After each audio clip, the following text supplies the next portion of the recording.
gidiyor soğuk gecede, yüreği ihanete, yüreğime. Ah duvarlar benim sırdaşım, aman vermiyor hasret bedenime.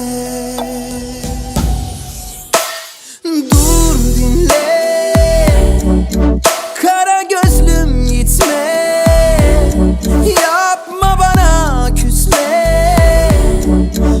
Özlüyorum deli gibi, muhtacım sevgine. Dur dinle,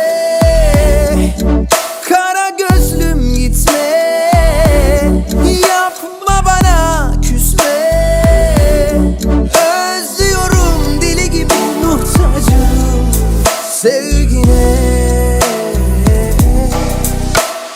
Son bulsun ah derin ayrılık, tükensin acılarım geldiğinde.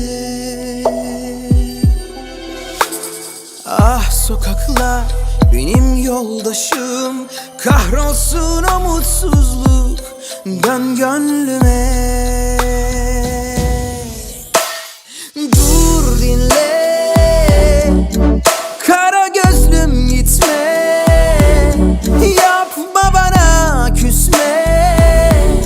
Özlüyorum deli gibi, muhtacım sevgine. Dur dinle, kara gözlüm gitme, yapma bana küsme. Özlüyorum deli gibi, muhtacım sevgine.